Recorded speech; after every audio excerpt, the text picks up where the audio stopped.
Alléluia. Je salue le peuple de Dieu dans le nom précieux de notre Seigneur Jésus.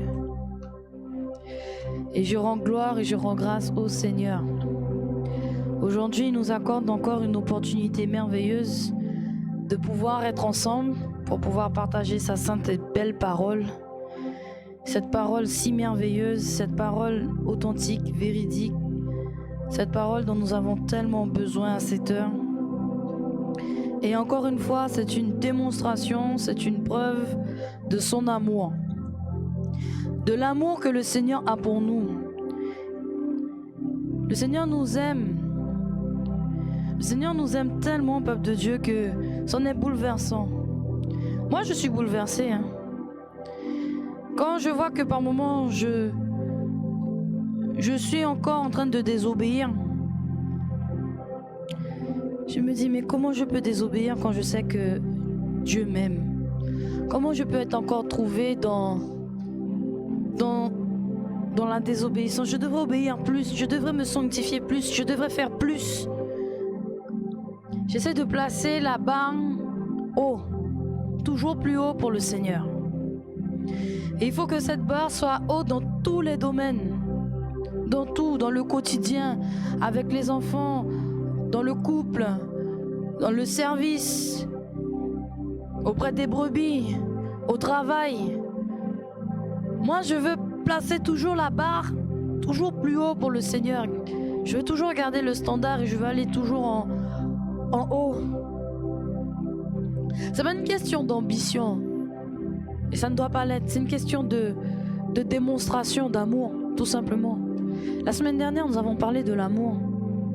Nous avons parlé de l'amour, et notamment de l'amour que nous devrions tous éprouver les uns envers les autres, que ce soit en famille, que ce soit dans le couple, que ce soit envers notre prochain, que ce soit envers Dieu. Nous devons tous avoir l'amour agapé. L'amour agapé. Cet amour qui est décrit dans 1 Corinthiens 13, peuple de Dieu. Nous devons tous l'avoir. Mais aujourd'hui, le titre de ce message, peuple de Dieu. Laisse Dieu te pardonner. Avant de poursuivre, nous allons remettre ce temps et ce moment entre les mains du Seigneur. Nous allons supplier sa grâce et sa miséricorde encore dans nos vies. Au nom puissant de Jésus. Nous allons inviter le Saint-Esprit à prendre place au milieu de nous. Et je vous invite, vous qui êtes présents au milieu de nous et qui êtes connectés en ce moment sur Internet, je vous invite à prier avec moi au nom puissant de notre Seigneur Jésus. Puissant Père, dans le nom précieux de Jésus, me voici humblement devant toi. Seigneur mon Dieu, je viens te demander pardon. Je me repens, moi la première, pour mes péchés, pour mes iniquités, pour ma désobéissance envers toi, Seigneur. Je te demande, Seigneur mon Dieu, pardon. Je te demande pardon pour chaque personne ici présente. Je te demande pardon, Seigneur mon Dieu, pour chaque personne connectée, Jéhovah. S'il te plaît, Seigneur, que le sang merveilleux, que le sang précieux, que le sang puissant de Jésus puisse venir nous laver complètement, totalement de tous nos péchés, de toutes nos iniquités. S'il te plaît, Seigneur, nous avons besoin de toi, nous avons besoin de ton aide. Aie pitié de nous, s'il te plaît. Prends le contrôle de ce culte. Seigneur, que je sois complètement vidé de moi-même. Que ce soit plus moi qui parle, mais que ce soit toi qui parles et qui t'adresse à ton peuple en ce matin, Seigneur. Et à moi-même la première, Seigneur.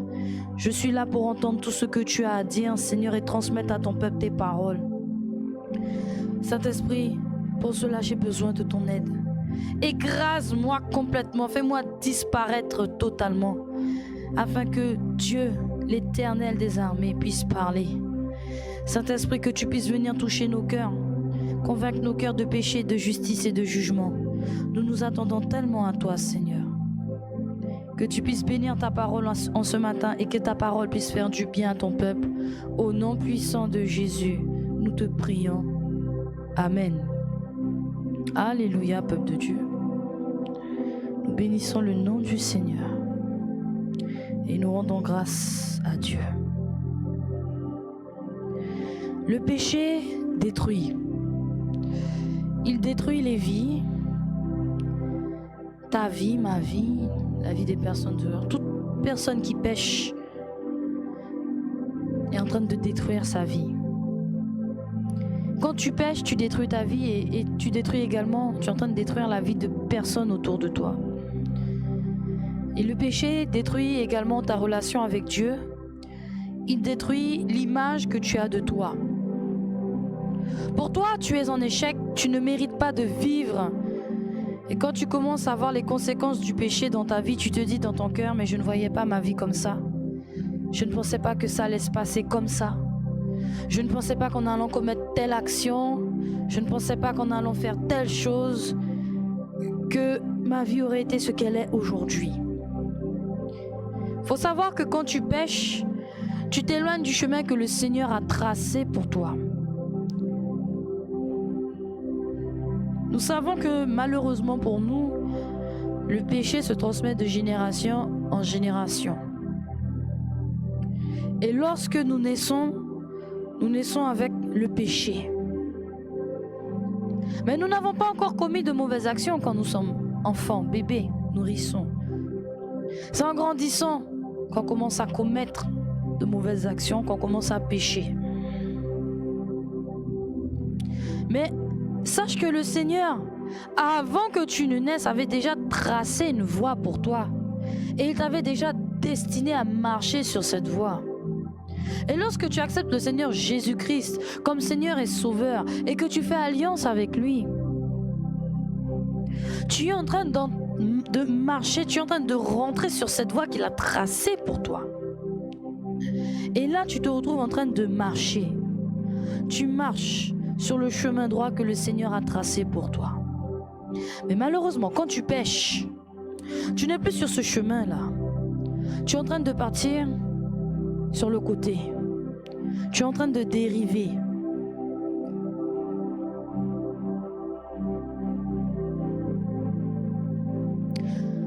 Et pendant que tu t'éloignes, ce que Dieu a prévu pour toi, les bénédictions, les enseignements, les expériences qu'il aurait voulu te faire vivre, que tu devais vivre normalement avec lui, ces expériences que tu devais vivre avec le Seigneur, en marchant sur ce chemin, tout cela se perd. Et lorsque tu prends conscience des conséquences de tes actes, tu te sens coupable. Et tu as raison. Tu as raison de te sentir coupable. Le sentiment de culpabilité que nous éprouvons montre qu'il y a un travail dans notre cœur. Nous avons reçu l'instruction. Si jamais tu vas tuer quelqu'un et que dans ton cœur tu te sens coupable, tu as raison parce que tu as pris une vie. Et Dieu nous a déjà dit dans sa parole à quel point une vie est précieuse pour lui. N'importe quelle vie sur cette terre est précieuse pour lui parce qu'il est mort pour chaque personne et il est ressuscité pour que chaque personne puisse ressusciter.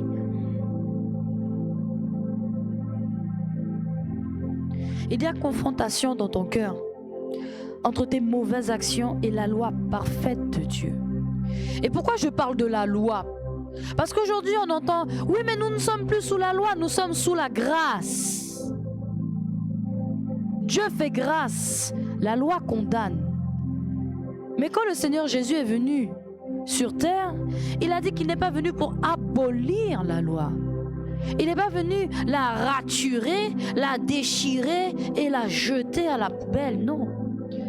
Il n'est pas venu pour l'abolir, mais il est venu pour l'accomplir. Parce que la loi t'enseigne. La loi t'enseigne et nous allons aller dans le livre de Romains au chapitre 3, au verset, peuple de Dieu, 20. Romains 3, au verset 20, il est dit « Car personne ne sera justifié devant lui par les œuvres de la loi, puisque c'est par la loi que vient la connaissance du péché. » La loi t'enseigne, c'est la loi, c'est par la loi que tu sais que l'action que tu as commise te condamne devant Dieu. C'est au travers des commandements du Seigneur que tu sais que ce que tu as fait là, ce que tu as fait, ce que tu es en train de faire, ce que tu prémédites de faire là, C'est avec la loi du Seigneur que tu pourras jauger, juger, estimer si c'est une bonne action ou une mauvaise. Alléluia, béni soit le Seigneur. La loi t'enseigne ce qui est juste et ce qui ne l'est pas. Et je bénis le Seigneur. Et sois bénie ma sœur, toi qui viens d'arriver. Le Seigneur t'accueille tel que tu es. Au nom de Jésus. Sois bénie ma sœur Christiane. Bienvenue dans la maison du Seigneur. Alléluia. La loi t'enseigne. Et lorsque tu transgresses la loi de Dieu, tu deviens criminel. Tu deviens criminel. Eh oui, tu deviens un criminel. Devant le juge. Devant le juge, que fait le criminel? Que fait le criminel? On voit beaucoup ça dans les films. C'est très imagé dans les films. C'est très imagé. On voit pas beaucoup cela dans les procès. C'est pas tout le monde qui peut assister à un procès. On voit des extraits de procès. On voit quelques histoires, anecdotes dans les journaux. Mais c'est pas tout le monde qui peut assister à un procès. Donc, au travers des films que beaucoup de personnes, je pense, ont déjà dû voir, hein, on voit le tribunal, on voit les jurys, on voit les avocats, et on voit celui qui est accusé d'avoir commis tel crime, et puis on voit les victimes, là où les victimes. Alléluia. Et quand la sentence est donnée, lorsque la sentence tombe, le criminel qui voit le bourreau ou le juge, alors moi je vais parler du bourreau, celui qui va exécuter la sentence. On va prendre des exemples dans l'ancien temps. Quand on emmenait les gens se faire décapiter, par exemple. Lorsqu'ils voyaient le bourreau s'approcher avec la grande hache pour couper la tête, là. Qu'est-ce que le criminel, il fait? Vous le voyez, et même par moments dans les films, là. S'il vous plaît, non! Pitié! S'il vous plaît, non! S'il vous plaît, non! Ils supplient, ils sont dans la supplication. Les criminels sont dans la supplication. Ils prient le juge d'avoir miséricorde d'eux, car ils ne peuvent affronter la sentence qui arrive. Ils ne veulent pas mourir. Ils ne veulent pas mourir. Et malheureusement pour nous, malheureusement, le Seigneur a déjà prononcé la sentence concernant le péché. Je dis malheureusement parce que quand on pêche volontairement, c'est comme si on veut directement aller en enfer. On manifeste la volonté, le désir d'aller en enfer et on est en train de renier l'œuvre de la croix. Le Seigneur a déjà prononcé la sentence concernant le péché. Le salaire du péché, c'est la mort. Le salaire du péché, c'est l'enfer. Alors tu te mets à rechercher la miséricorde de Dieu, exactement comme les criminels, quand on leur dit vous êtes emprisonnés à perpétuité, ou quand ils commencent à prendre conscience qu'ils vont passer leur vie derrière les barreaux, alors qu'ils ont que quoi, peut-être 20 ans, 21 ans et toute la vie devant eux. Dernièrement encore, c'est passé aux informations, un jeune homme, un adolescent qui a poignardé sa petite amie, 14 ans. Et il risque la réclusion criminelle, me semble-t-il. Vous imaginez? 14 ans, tu n'as rien encore fait de ta vie. Et voici, peuple de Dieu, ceux qui voient la peine venir, qui sentent l'alerte, qui sentent non, je ne peux pas affronter cette sentence qui arrive. Ils cherchent auprès de Dieu la miséricorde. Si tu prends conscience de l'enfer, de ce que c'est que l'enfer réellement, de la mort, de la douleur, de la souffrance qui t'attend, tu implores Dieu. Et la Bible dit, dans le psaume 32, verset 1, psaume 32, verset 1, peuple de Dieu, il est dit, au psaume 32, verset 1, heureux celui à qui la transgression est remise, à qui le péché est pardonné. Vous savez, le pardon entraîne deux actions. Il y a deux actions dans pardonner, il y a deux actions. La première est celle d'accorder le pardon. Donc, la personne qui est dans la position de pardonner, d'accorder, de donner le pardon à quelqu'un. Et puis la deuxième action, la deuxième position, c'est la personne qui reçoit le pardon. Le fait de recevoir le pardon. Ce matin, nous allons parler du fait de recevoir le pardon. D'où le titre de ce message, laisse Dieu te pardonner. Parce qu'il y a beaucoup de personnes qui n'arrivent pas à recevoir le pardon de Dieu. Pas parce que Dieu ne veut pas pardonner. C'est pas pour ça. Le Seigneur veut pardonner. Comme nous l'avons vu au début, celles et ceux qui ont pris conscience de leurs péchés rentrent dans la repentance, supplication, prière, ils implorent la miséricorde. Et nous savons que la preuve d'une repentance sincère, ce sont les fruits. Par exemple, si tu es un voleur et que tu te repens sincèrement devant Dieu, tu ne voles plus. Amen. Si tu es un menteur et que tu as pris conscience que le mensonge, ce n'est pas bien, que ceux qui mentent, ce sont les enfants du diable, et que tu veux être un enfant de Dieu, parce que tu ne veux pas terminer comme le diable, comme Satan, en enfer, tu te repens et tu ne mens plus. Voici un fruit, changement. Tu passes de menteur à une personne qui dit la vérité. Alléluia. Mais il arrive, peuple de Dieu, qu'il y ait des péchés qui engendrent des situations plus difficiles à affronter comparées à d'autres. Il y a plus de déception, il y a plus de honte, il y a plus de tristesse. C'est pas pareil qu'un enfant qui vole un bonbon, on va le réprimander, on va lui dire tu ne fais plus ça, ce n'est pas bien, on va le punir, on va lui montrer les conséquences. Mais si je prends le cas d'une femme adultère,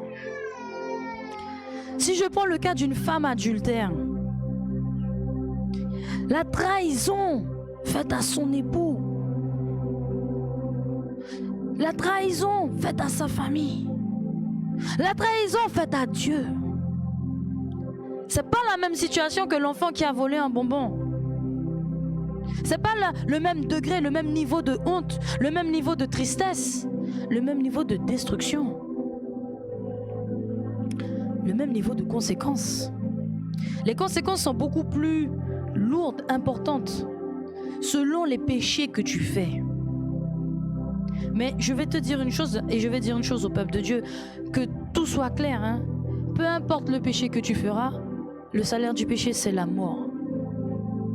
On est d'accord? Mais pourquoi je parle de différents degrés de conséquences? Et en quoi ça impacte le fait que Dieu nous pardonne? En quoi ça impacte le fait que tu peux recevoir le pardon de Dieu? Malgré la repentance que tu fais, quand tu commets certains péchés, tu sens quand même la culpabilité. Il y a des moments où tu te repens pour le même sujet plusieurs fois. Tu fais des efforts pour ne plus retomber. Tu fais des efforts pour ne plus retourner. Tu te détournes, mais tu sens le poids du péché comme ça. Tous les matins, ça vient frapper à ta porte. Si peut-être au début de la journée, tu te sens bien, tout va bien, eh bien, vers l'après-midi, il y a quelqu'un qui dit quelque chose ou qui te fait une remarque et bam, le souvenir du péché revient. Et tout de suite, ton cœur est attristé. Tu ressens toujours le poids dans ton cœur, c'est la culpabilité. On avait dit au début que la culpabilité c'était une bonne chose parce que ça montre qu'il y a un travail en toi. Tu te sens coupable devant Dieu, tu sais que tu as fait quelque chose qui n'est pas bien. Mais malheureusement, certaines personnes se disent que même si elles se repentent, que jamais Dieu pourra les pardonner. Elles sentent que ce poids-là ne pourra jamais être ôté. Or, c'est faux. C'est faux. Faut pas chercher à faire endosser les responsabilités de ta faute à autrui. Il faut assumer Si tu te repens à moitié en disant oui, mais Seigneur, je me repens, mais c'est à cause de un tel, c'est à cause de un tel si je suis tombé. Non. Chacun a sa part de responsabilité. Reconnais ta part et laisse les autres reconnaître leur part. Parce que personne n'est obligé de pécher. Personne. Personne n'est obligé de pécher volontairement. Et attention, je suis obligé de préciser parce que dans la dimension dans laquelle nous parlons ce matin, là je parle bien du péché volontaire. Ce n'est pas la même chose lorsque le péché est commis involontairement. C'est plus facile d'aller dans la repentance lorsque on se rend compte qu'on a commis une action et que mais c'était un péché, mais Seigneur, je ne savais pas, Seigneur, pardon. C'est plus facile dans la repentance parce qu'il n'y avait pas l'intention dans le cœur d'aller pécher. Mais lorsque l'intention est dans ton cœur d'aller pécher,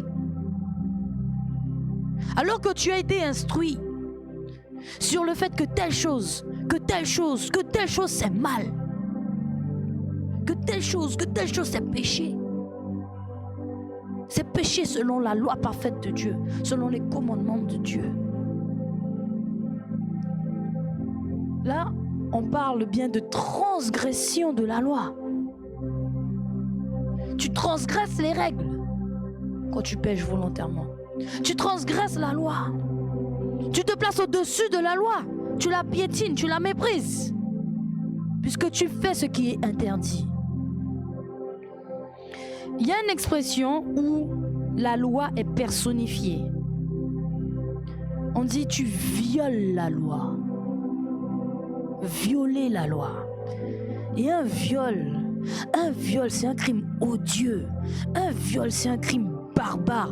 Un viol, c'est méchant, c'est cruel. Il n'y a pas assez de mots pour décrire ce que c'est qu'un viol. C'est affreux.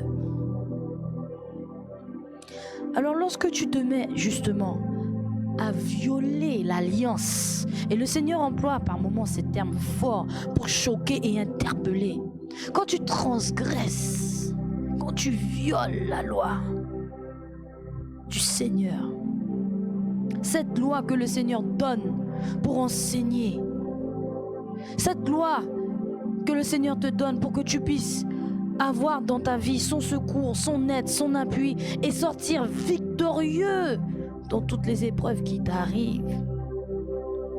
Vois l'image que tu donnes de toi-même. Vois l'image que tu donnes de toi-même. L'image de toi, ton image. C'est une mauvaise image de toi. Lorsqu'on voit les criminels, lorsqu'on voit les meurtriers, les voleurs, les escrocs, ils peuvent avoir un visage angélique, mais quand on est au courant de leurs crimes, même s'ils ont le plus beau des visages, on a une mauvaise image d'eux à cause de ce qu'ils ont fait. Là, c'est plus une question de physique, de beauté physique, là. Quand on entre dans la repentance, il y a une prise de conscience du crime spirituel qui a été commis. Tu te rends compte que l'image que tu avais de toi, tu l'as abîmée. L'image que tu as donnée de toi au dehors, tu l'as abîmée à cause de tes péchés. Ce jour avant, on te connaissait comme étant un jeune homme qui venait à l'église et qui priait le Seigneur, qui était dans l'évangélisation, qui visitait la veuve, l'orphelin, qui était leader avec les jeunes pour pouvoir mener des actions, pour emmener le réveil, la révolution, pour apporter cette parole, cette merveilleuse parole à ceux qui en ont tellement besoin, cette parole d'espoir. Et aujourd'hui, on découvre que tu as été embarqué dans un avion avec combien de kilos de drogue dans ton estomac. Quelle image, mon frère! Quelle image, ma soeur, tu donnes de toi-même! Tu es en train de détruire l'image. Tu détruis ton image, tu détruis ta réputation. Et tu vois le regard de ton entourage comme ça. Et ils avaient aussi cette bonne image de toi. Tu te rends compte que le regard de ton entourage, il est en train de changer. Et c'est à ce moment-là qu'on se dit, je suis tellement déçu. Je ne pensais pas que j'aurais fait une chose pareille. Je ne sais pas qu'est-ce qui m'a pris. Mais pourquoi j'ai pas réfléchi? Mais pourquoi j'ai pas réfléchi avant d'aller commettre cette bêtise? Et là, le désespoir commence à venir. C'est bon. Je pense que tout est fichu pour moi, c'est fini. Aujourd'hui, on banalise le péché. Quand j'entends des musiques qui vantent le fait que Adam et Ève aient chuté et que c'est normal et en plus dans ce genre de musique on dit que Dieu nous pardonne, comme si c'était on a succombé à la tentation, c'est pas grave, que Dieu nous pardonne. Vous n'imaginez pas les conséquences qu'il y a derrière. Le péché est tellement banalisé. Mais toi, mon frère, ma soeur, toi qui me regardes en ce moment sur Internet, toi qui m'écoutes en ce moment, toi qui ressens cette culpabilité en toi, et malgré tout ce que tu es en train de faire, tu as jeûné, tu as prié, tu t'es repenti, mais tu sens que ça va pas. Mon frère, ma soeur, Dieu ne voulait pas que tu pêches. Et quand tu commences à affronter les conséquences du péché, et que tu te rends compte de tout ce que tu es en train de perdre de la part de Dieu, tu te dis, je ne pensais pas que ma vie aurait été comme ça. Et tu dis vrai. Tu dis vrai quand tu penses ainsi. Dieu n'avait pas prévu que tu ailles pécher, car dans son plan parfait pour toi, il comptait sur ton obéissance. Il comptait sur le fait que tu lui fasses confiance pour que tu puisses le laisser te guider, pour que tu puisses laisser le Saint-Esprit te guider, pour que tu puisses marcher sur le chemin qu'il a tracé pour toi. Le Seigneur avait déjà tout préparé pour que tu aies la victoire. Chaque étape, chaque épreuve, même le péché là où tu as chuté. Parce que la Bible dit, il n'y a aucune épreuve qui vienne à toi que tu ne sois pas capable de surmonter. Alléluia. Adam et Ève, le Seigneur leur avait déjà donné la victoire sur Satan depuis le jardin d'Éden. Est-ce que vous êtes au courant de ça? Quand le Seigneur a créé l'humanité, il a dit, Genèse 1, verset 26, peuple de Dieu. Genèse 1, le verset 26.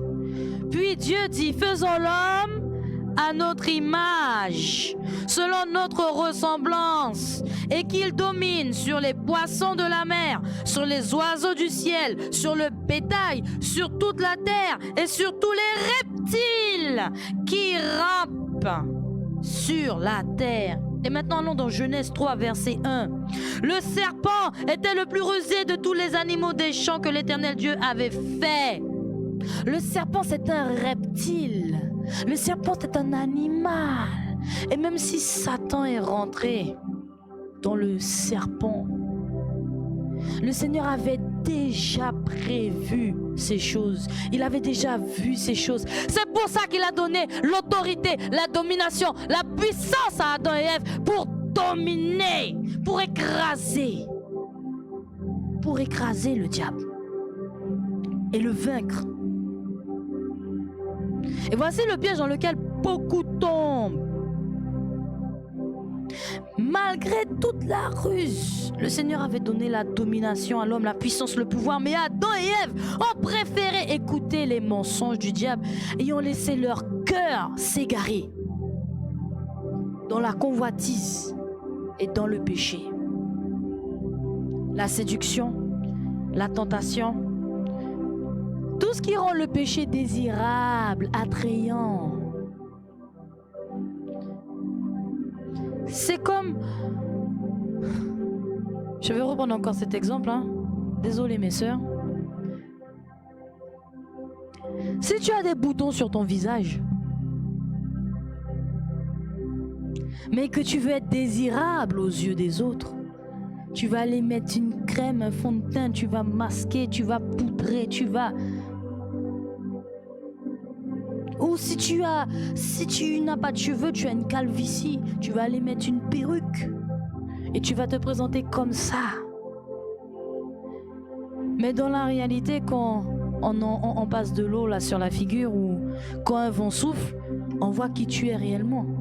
On voit tes intentions réelles. Ton intention était de cacher qui tu étais vraiment. Et Satan, il est venu, il a caché qui il était vraiment. Et il a caché ses intentions réelles. Il a usé d'artifices. Il a usé de stratégies. Et il est venu, il a rendu ce qui était défendu, il a rendu agréable. C'est emballé dans un joli paquet cadeau, mais c'est un cadeau empoisonné. Et après, pour revenir au Seigneur, est-ce que c'est facile? Non. Non, c'est pas facile. Mais dis-toi, mon frère, ma soeur, que ce n'est pas impossible. Ce n'est pas impossible de revenir au Seigneur. Il n'y existe pas de péché que le Seigneur soit incapable de te pardonner.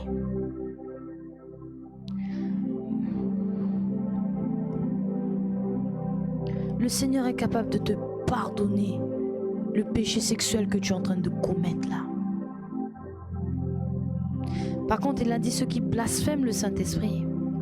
Là, par contre, c'est un niveau où il n'y a pas de pardon. Le blasphème du Saint-Esprit. Mais Dieu est là pour te pardonner. Combien de personnes ont renié Dieu? Combien de personnes ont souillé le temple avec le péché sexuel? Et le Seigneur les a relevés. Regarde David. Il a souillé le temple, commis un adultère. Il a fait un enfant avec la femme de son soldat.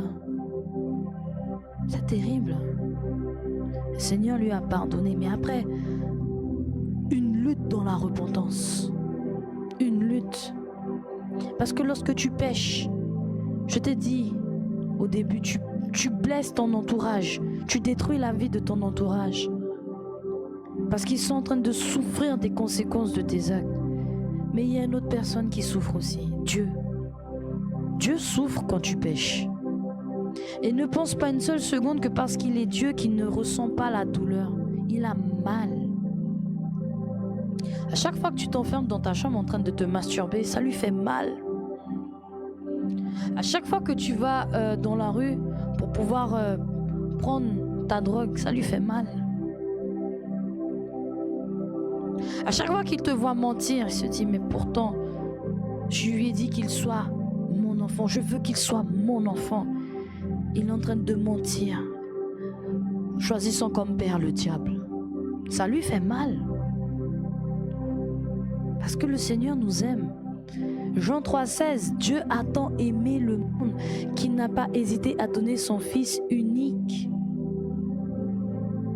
pour que quiconque ait foi en lui ait la vie éternelle et soit sauvé. Peuple de Dieu, il faut laisser Dieu nous pardonner. Laisse Dieu te pardonner. Mais pour que Dieu puisse te pardonner, va. Fais comme le fils prodigue, mon frère, ma soeur. Regarde le fils prodigue. Luc 15. Regarde le fils prodigue. Luc 15, peuple de Dieu. Nous n'allons pas tout lire. Luc 15 et ce sera le verset 11. Il dit encore, un homme avait 2 fils. Le plus jeune dit à son père, mon père, donne-moi la part de bien qui doit me revenir, et le père leur partagea son bien. Peu de jours après, le plus jeune fils, ayant tout ramassé, partit pour un pays éloigné où il dissipa son bien en vivant dans la débauche. Il est parti vivre une vie de débauche. Une vie de débauche. Et il a oublié Dieu. Et pourtant le Seigneur donne un sérieux avertissement dans Deutéronome. C'est pour ça qu'on ne peut pas délaisser l'Ancien Testament en se disant mais ça ne compte plus. Ça ne compte plus. Les livres de Nombres, de Rois, de Chroniques, Lévitiques. Mais ça c'est la loi. Nous sommes sous la grâce. Non, la loi t'enseigne. Deutéronome, peuple de Dieu.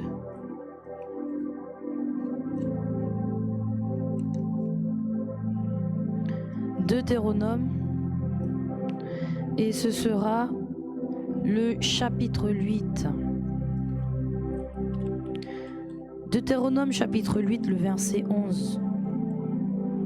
Il est dit: garde-toi d'oublier l'Éternel, ton Dieu, au point de ne pas observer ses commandements, ses ordonnances et ses lois que je te prescris aujourd'hui. Garde-toi d'oublier l'Éternel. Mais regardez le fils prodigue. Quand nous retournons dans Luc 15, regardez qu'est-ce qui se passe au verset 17. Il y a une prise de conscience. Étant entré en lui-même, Luc 15, verset 17, il dit: combien d'ouvriers chez mon père ont du pain en abondance, et moi ici je meurs de faim. Je me lèverai, j'irai vers mon père et je lui dirai: mon père, j'ai péché contre le ciel et contre toi. Je ne suis plus digne d'être appelé ton fils. Traite-moi comme l'un de tes ouvriers. Il a fait l'examen de sa vie et il a vu qu'il était descendu bien bas. Il tourne son regard vers son père, auprès de qui, il est sûr de trouver la miséricorde. Et toi, mon frère, ma sœur, qui est en train de supporter le poids du péché, tourne tes regards vers Dieu. Il est capable de te pardonner. Il est puissant pour te pardonner. Ne reste pas enfermé dans la fausse culpabilité, mon frère, ma sœur. Ou peut-être te plais-tu dans la situation dans laquelle tu es. Peut-être que c'est un prétexte pour pouvoir continuer dans ton petit péché. Et regardez plus bas au verset 20. Lorsque le fils prodigue revient, il dit: et il se leva et alla vers son père comme il était encore loin. Son père le vit et fut ému de compassion. Il courut, se jeta à son cou et l'embrassa. Le fils prodigue n'avait même pas encore prononcé une parole. Le père l'a vu. Il a couru après lui et l'a embrassé. L'amour de Dieu est grand. L'amour de Dieu est grand pour nous pardonner. Ce merveilleux amour, l'amour agapé, nous avons vu la semaine dernière. L'amour de Dieu est terriblement grand, terriblement profond, terriblement puissant. Oui, Dieu veut te pardonner. Il en a le pouvoir, il en a la puissance et il en a l'autorité. Et regardons déjà la définition du verbe pardonner, s'il vous plaît. Pardonner signifie que le pardon est accordé à une personne considérée comme étant en faute. Il implique qu'aucune rancune, qu'aucune réprimande ou aucun regret ne soit fait ultérieurement. Aucune rancune, aucune réprimande ne soit fait ultérieurement. Dieu veut te pardonner. Le fils prodigue, il est rentré en lui-même et il est rentré dans une dimension que nous avons du mal à comprendre.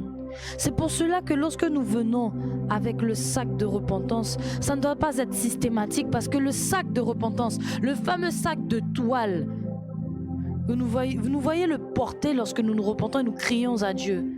Ce sac a une signification. Il signifie humiliation. Il signifie que tu étais dans l'orgueil, mais tu as vu que tes actions sont répréhensibles.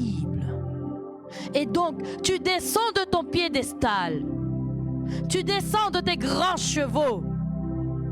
Là où tu t'es mis au-dessus de la loi du Seigneur et de ses commandements. Tu descends. Tu descends. Et tu t'humilies. Et lorsque tu portes le sac et que tu mets la cendre sur la tête, ça veut dire que tu as mis ton orgueil à la poubelle. Et que tu viens rechercher auprès du juste juge, mais également auprès de celui qui va exécuter la sentence, qui va prononcer la sentence pour toi si tu ne te repens pas. Tu viens rechercher la miséricorde, parce que c'est le Seigneur qui a dit que le salaire du péché c'est la mort. C'est le Seigneur qui a dit dans sa parole que quiconque pratique le mensonge est du diable, et le diable ira où? Il ira brûler en enfer. C'est le Seigneur qui a dressé une liste de tous ceux qui ne rentreront pas dans ce royaume. Les débauchés, les ivrognes, ceux qui pratiquent la magie, etc. Le Seigneur ne va pas revenir sur sa parole. Il est fidèle. Il est juste. Il ne sert même pas ses propres intérêts. Il est Dieu, pourquoi il ne pourrait pas modifier la parole pour pouvoir changer? Mais non, il tient ses promesses. Dieu tient ses promesses. Et s'il a promis que quiconque pratique le péché ira en enfer, dis-toi bien qu'il ne va pas changer sa parole pour toi. Si tu pratiques le péché, tu iras en enfer. Mais il t'a donné une porte, il t'a donné une fenêtre par laquelle tu peux passer pour être sauvé. La repentance et la sanctification. Aucune rancune. Ça veut dire quoi? Ça veut dire que le Seigneur, lorsqu'il te pardonne, il ne se souvient plus de tes péchés. Nous allons le voir dans le livre d'Ésaïe. Ésaïe 43.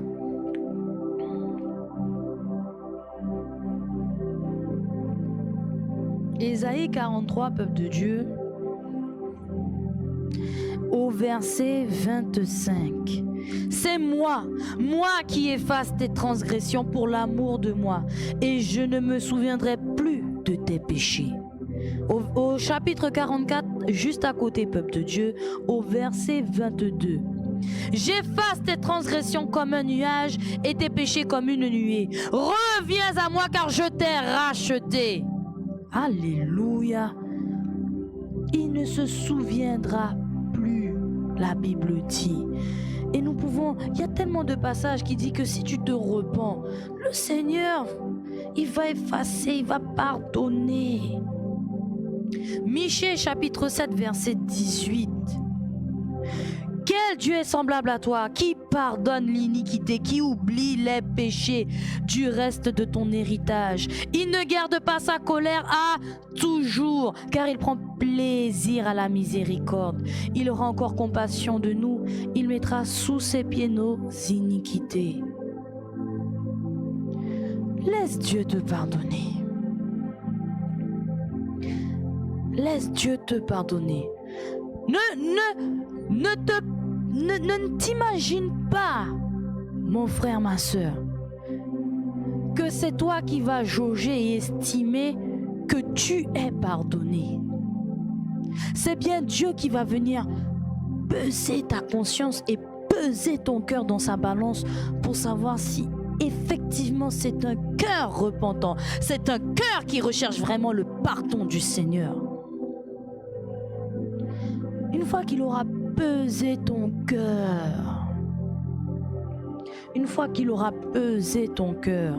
là oui, mon frère, ma soeur, lorsqu'il aura pesé ton cœur, sondé ton cœur, allons dans Psaume, allons dans le livre de Psaume.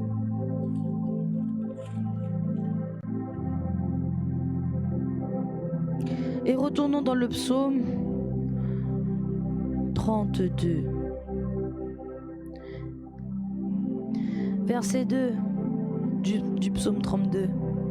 Heureux l'homme à qui l'Éternel n'impute pas l'iniquité et dans l'esprit duquel il n'y a point de fraude. Tant que je me suis tue, mes os se consumaient, je gémissais toute la journée, car nuit et jour ta main s'apesantissait sur moi. Ma vigueur n'était plus que sécheresse, comme celle de l'été. Je t'ai fait connaître mon péché, je n'ai pas caché mon iniquité. J'ai dit, j'avouerai mes transgressions à l'Éternel, et tu as effacé la peine de mon péché. Qu'ainsi tout homme pieux te prie, au temps convenable. Si de grandes eaux débordent, elles ne l'atteindront nullement.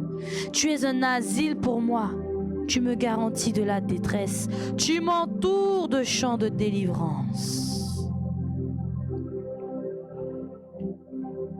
Le Seigneur sonne les cœurs. Et si dans ton cœur, comme le fils prodigue, Tu es rentré. Tu t'es assis avec toi-même et tu as commencé cette conversation en disant « Mais ça, c'était pas bon. Mais ça, c'est péché. Et je l'ai fait volontairement. Non, ce n'est pas de la faute de la sœur untel. Non, ce n'est pas de la faute du frère untel. C'est moi qui ai pris la décision de... » Tu prends tes responsabilités.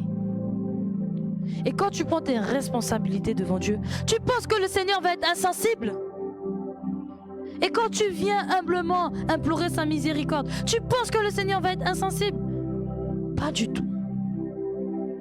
La Bible dit qu'il prend plaisir à la miséricorde. C'est un plaisir pour le Seigneur de te pardonner. C'est un plaisir qu'il a de t'accorder sa grâce, mon frère, ma soeur. Parce que le Seigneur, il t'aime.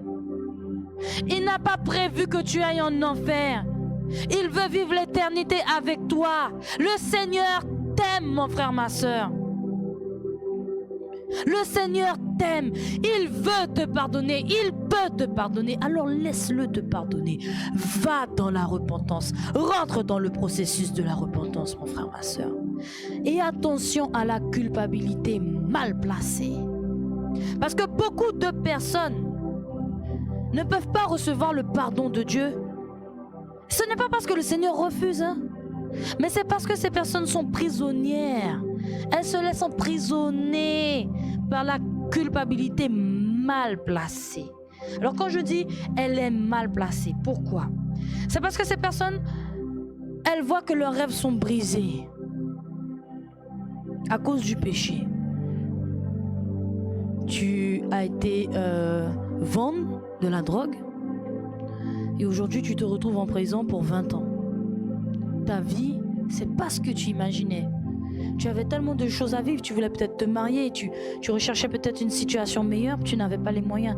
Peu importe les circonstances, tu n'étais pas obligé de passer par ce chemin-là. Il valait mieux crier à Dieu que le Seigneur te délivre plutôt que tu ailles vendre de la drogue ou commettre quelconque mauvaise action. Mais aujourd'hui, tu te retrouves là, enfermé en prison. Tu es limité. Tu ne peux pas sortir. Tu ne peux pas aller voir des personnes dans les rues, voir ta famille. Tu ne peux pas aller te promener dans la nature. Tu ne peux rien faire. Tes rêves sont brisés, tes projets sont anéantis. Les personnes aussi font face aux conséquences, bien sûr, de leur péché, comme nous le disons. Mais il faut faire attention. Parce que Satan n'est pas loin.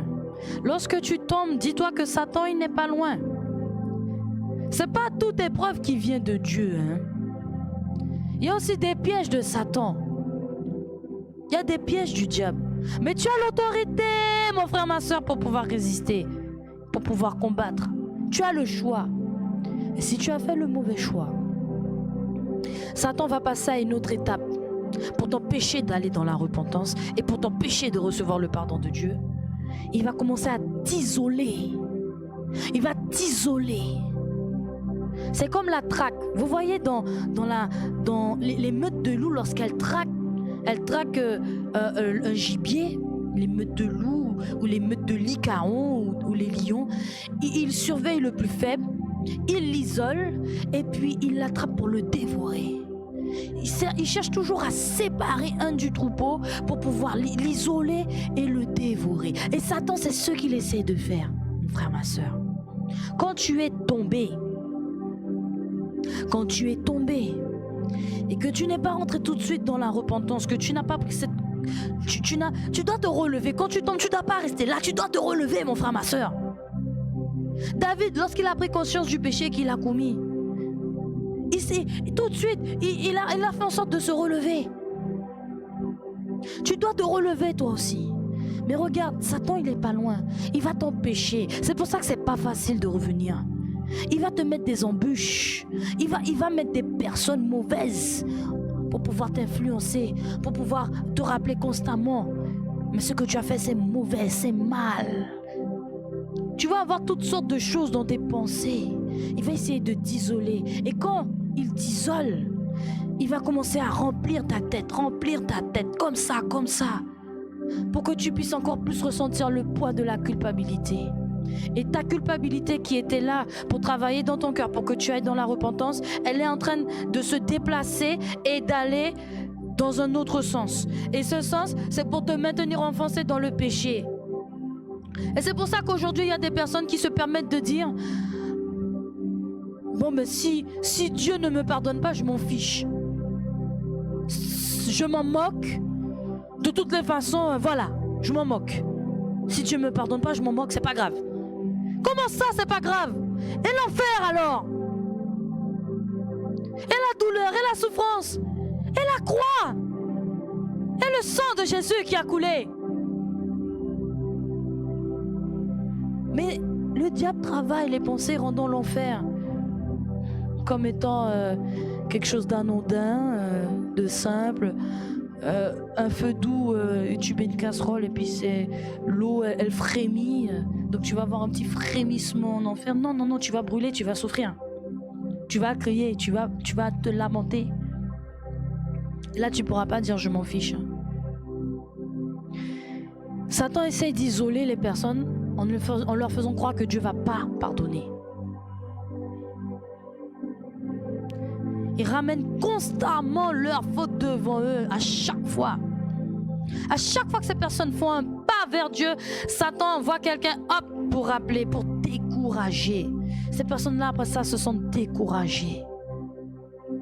Alors non seulement il les isole, il les décourage pour ensuite les pousser à commettre d'autres péchés. Et là, voilà des raisonnements vraiment terribles. Bon, ben, puisque je suis tombé, autant... Vu que c'est déjà fichu pour moi, c'est pas grave. Un de plus, un de moins. Pas du tout, mon frère, ma soeur, mais quel raisonnement! Un raisonnement destructeur. Satan, son but, c'est de détruire ta vie. Hein. Ne pense pas que tu es tombé là, tu as péché là. Ah ben c'est bon, il est tombé, ben, je vais le laisser, je vais passer à l'humain suivant. Pas du tout. Il va continuer, il va s'acharner sur toi. Il veut te voir plus bas que terre, pire qu'une serpillière, Satan. Le Seigneur Jésus, il fait pleuvoir, le Seigneur Dieu fait pleuvoir sur le juste comme sur le méchant, parce qu'il espère que le juste et le méchant se repentent et viennent à lui. Se sanctifient, se repentent et viennent à lui. Le Seigneur n'a pas fermé la porte. Tous les malfaiteurs qu'on voit dans la rue, les escrocs, tous les criminels là, le Seigneur ne leur a pas fermé la porte.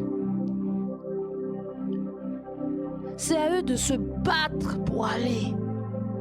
Le Seigneur n'a pas fermé la porte. C'est à chacun et chacune de se battre. Si le fils prodigue avait écouté, je sais pas, son patron qui l'avait envoyé nourrir les cochons. Ah mais de toutes les façons, un tel. Ah ton père t'a déjà oublié depuis longtemps. Hein? Ah moi si j'étais ton père, je t'aurais renié. Tu serais venu devant chez moi, mais je t'aurais fait dégager devant ma porte là. Après ce que tu as fait là, non. Mais elle est où la miséricorde? Il est où le pardon? Dieu est un Dieu qui pardonne parce qu'il aime sincèrement. Et nous avons lu quoi dans 1 Corinthiens 13 la semaine dernière? L'amour pardonne tout. L'amour supporte tout. L'amour ne soupçonne pas le mal. L'amour n'est pas enflé d'orgueil. Dieu aurait toutes les raisons de ne pas te pardonner. Il pourrait venir, le Seigneur Jésus. Je suis le Seigneur Jésus, j'ai donné ma vie à la croix et tu viens, tu me fais ça. Sors de là. Et te chasser. Non. Au contraire, il te dit viens. Viens tel que tu es. Et ensuite, une fois qu'il t'a lavé, une fois qu'il t'a nettoyé, une fois qu'il t'a revêtu d'une vie nouvelle, une fois qu'il t'a donné ce vêtement de fin lin, ce vêtement de fête que portent les saints, les justes qui seront aux noces de l'agneau, il te dit, va et ne pêche plus. Amen. Et quand il te dit va et ne pêche plus, il dit aussi, j'ai effacé tes transgressions. J'ai effacé comme un nuage. J'ai effacé, j'ai oublié. Ça veut dire que lorsqu'il te regarde, si tu as avorté, ma sœur, lorsqu'il te regarde, il ne voit plus l'avortement que tu as fait. Si tu as tué, mon frère, il ne voit plus le meurtre que tu as commis. Tu t'es repenti. Tu t'es repenti sincèrement et tu as produit les fruits de la repentance. Ne laisse pas la culpabilité mal placée t'empêcher de recevoir le pardon de Dieu, mais laisse Dieu te pardonner. N'écoute pas trop ce que les gens disent, mais va plutôt voir les serviteurs et les servantes de Dieu. Parce que dans ton périple, le Seigneur va toujours placer du monde pour t'aider. Ce sont ses serviteurs et ses servantes, les pasteurs, les bishops, les seigneurs archbishops. Il y a toujours un pasteur, il y a toujours un serviteur, une servante de Dieu, un ancien qui peut t'appeler. Et le Seigneur l'utilise pour pouvoir te ramener à lui, te ramener. Parce que le Seigneur, il veut que tu reviennes. Il dit, revenez à moi car je vous ai racheté. C'est-à-dire qu'il a déjà payé le prix pour toi. Tu penses peut-être que tu vas t'avancer, le bourreau va venir couper ta tête. Mais non, tu t'avances vers le Père. Parce qu'il t'a racheté. Il attend juste une chose, c'est que ton cœur puisse avoir reçu l'enseignement sur ce qui est péché et ce qui ne l'est pas, pour que lorsqu'il te fasse grâce, que tu ne recommences plus, ne retourne plus, va et ne pêche plus. Il ne faut pas douter de l'amour du Seigneur. Et dans le livre de 1 Jean 1, verset 9,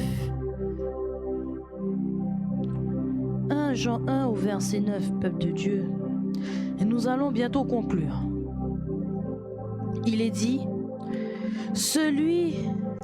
1 Jean le chapitre 1, au verset 9, il est dit, sûrement me suis-je trompé dans mes notes, peuple de Dieu. Mais ce passage dit... Ah voilà, 1 Jean 1, je me suis trompé de paragraphe. 1 Jean 1, verset 9. Si nous confessons nos péchés, il est fidèle et juste pour nous les pardonner et pour nous purifier de toute iniquité. Alléluia! Les iniquités, c'est les péchés volontaires. L'iniquité, c'est ce que tu commets comme ça, là, constamment devant lui, comme ça. Tu te repens, mais tu continues. Non. Repens-toi sincèrement et abandonne le péché. Changement radical. Savais-tu que le mot repentance veut dire changement radical. Radical. Le psaume 103. Le psaume 103, peuple de Dieu. Alléluia. Le psaume 103. Et ce sera le verset 8. L'Éternel est miséricordieux et compatissant, lent à la colère et riche en bonté. Il ne conteste pas sans cesse. Il ne garde pas sa colère à toujours. Il ne nous traite pas selon nos péchés. Il ne nous punit pas selon nos iniquités, mais autant les cieux sont élevés au-dessus de la terre, autant sa bonté est grande pour ceux qui le craignent. Autant l'Orient est éloigné de l'Occident, autant il éloigne de nous nos transgressions. Comme un père a compassion de ses enfants, l'Éternel a compassion de ceux qui le craignent. Car il sait de quoi nous sommes formés, il se souvient que nous sommes poussière. Alléluia. Le Seigneur veut que tout le monde parvienne à la repentance.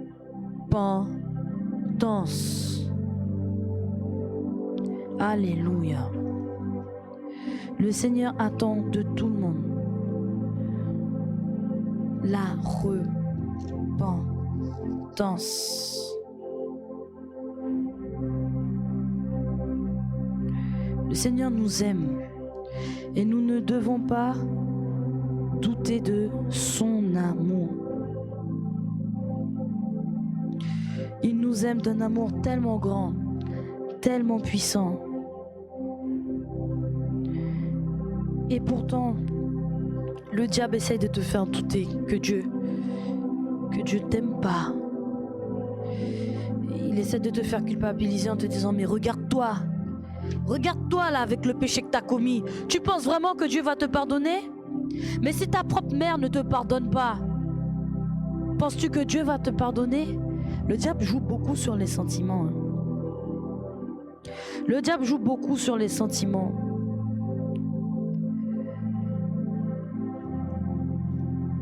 Il va essayer de t'entraîner, mais à toi de résister.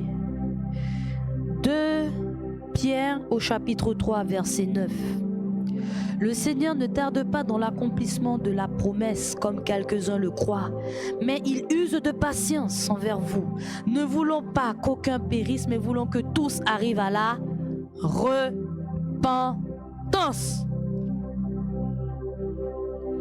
La repentance est une clé. Et la repentance, c'est la délivrance que tu recherches, mon frère, ma soeur.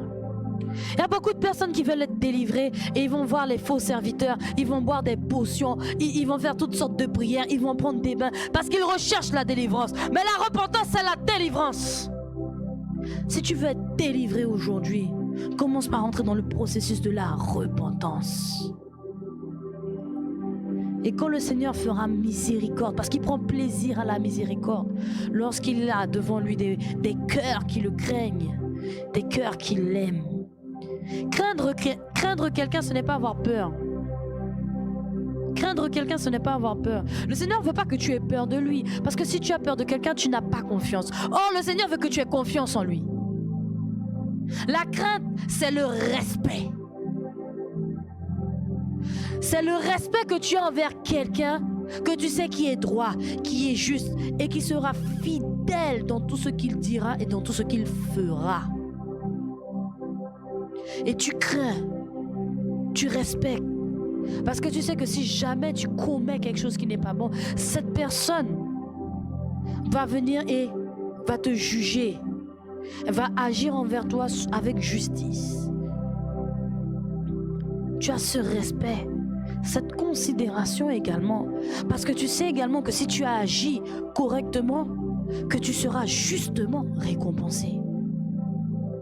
Et tu comprends que tu n'as aucune puissance et aucun pouvoir, mais que tout pouvoir, toute puissance est entre les mains de Dieu.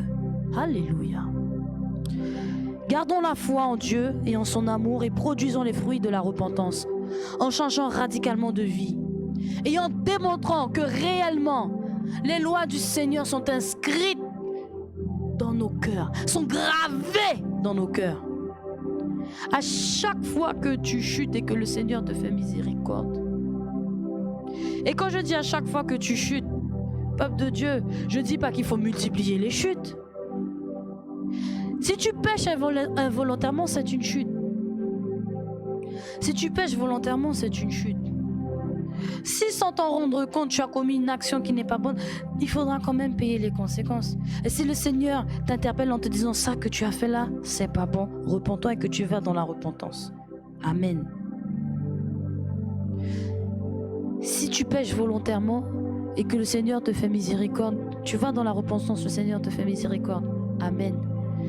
Dans les 2 cas de figure, tu as été enseigné, tu as appris, tu as compris et par moments même tu es passé, tu as frôlé le jugement de Dieu là. Tu as frôlé son jugement avant que sa miséricorde n'arrive. Tu as goûté un petit peu de ce qui pourrait t'arriver là.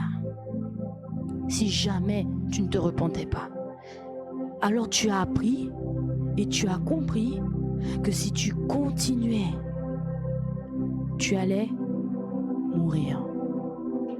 Alors donc, cet enseignement est gravé dans ton cœur afin que dans ta marche, sur le chemin que le Seigneur a tracé pour toi, tu n'ailles ni à gauche ni à droite et que tu ne retombes pas dans le même piège. Et nous devons également tirer leçon des chutes qui sont décrites dans la Bible. Ça nous enseigne pour plus tard, quand les épreuves viendront. On voit David avec l'adultère, quand on voit Jacob avec la tromperie, quand on voit Samson avec la luxure, l'amour des femmes. On voit qu'il y a quand même des conséquences. Quand on voit Moïse avec la colère, il n'a pas vu Canaan. Pourtant, c'est le grand prophète Moïse. Il n'a pas vu Canaan. Le Seigneur l'a jugé. Alors, peuple de Dieu, repentons-nous sincèrement. Si nous ne voulons pas vivre, subir le jugement de Dieu et terminer en enfer. Laissons Dieu nous pardonner en produisant vraiment une repentance sincère, digne, au nom puissant de Jésus. Et s'il y a parmi vous des personnes qui veulent recevoir le Seigneur Jésus-Christ et être pardonnés de leurs péchés, vous qui êtes présents et vous qui êtes sur Internet, je vous invite donc à répéter cette prière après moi. Levez les mains en signe de révérence et d'abandon total envers le Seigneur Jésus et répétez après moi, s'il vous plaît. Dites, puissant Seigneur Jésus, je me repens ce matin de tous mes péchés et de toutes mes iniquités. Seigneur, je sais que c'est toi qui as le pouvoir de me pardonner. Je sais que c'est toi qui as l'autorité pour enlever toutes mes iniquités. Seigneur, tu oublies nos transgressions si nous nous repentons sincèrement. C'est pour cela de tout mon cœur, je te demande pardon, Seigneur, pour tous les péchés que j'ai commis, tout ce que tu as vu dans ma vie que j'ai pratiqué, là où encore j'étais dans la honte et que je n'ai pas osé m'approcher de toi. Ce matin, je m'approche de toi. Tu connais ce que j'ai caché si longtemps. Ma famille ne connaît pas. Mes parents n'ont pas vu. Mon conjoint, ma conjointe, mon épouse n'a pas vu. Mes enfants n'ont pas vu. Mais toi, tu as vu ce péché que je cachais parce que j'avais tellement honte de lui. Aujourd'hui, Seigneur, je veux recevoir ton pardon. Et je veux que tu enlèves, s'il te plaît, ce poids de mon cœur et de ma vie. Enlève ce poids de ma vie, Seigneur. Enlève-le de mon cœur au nom puissant de Jésus. Avec le sang de Jésus, lave-moi totalement et donne-moi une vie nouvelle au nom puissant de Jésus. Et envoie ton Saint-Esprit pour m'aider à marcher dans la justice, dans la sainteté et à me repentir. Pour que tes commandements, pour que tes lois et tes ordonnances demeurent à jamais gravées dans mon cœur, que je n'oublie aucune de tes lois. Seigneur, je t'ai reçu dans mon cœur, Seigneur Jésus, comme mon Seigneur et mon Sauveur. S'il te plaît, inscris mon nom dans le livre de vie et conduis mes pas jusqu'à ce que j'entre dans le royaume de Dieu. Dans le nom puissant de Jésus, je suis né de nouveau. Amen. Soyez bénis, peuple de Dieu. Et si vous voulez aller plus loin dans la repentance, parce que nous savons qu'il y a des étapes, il y a la conversion, ça commence par le cœur et ensuite on continue dans les actes prophétiques comme le baptême. N'hésitez pas à rentrer en contact avec nous. Nous serons ravis de vous accompagner au nom puissant de Jésus. Soyez bénis et à très bientôt. Shalom.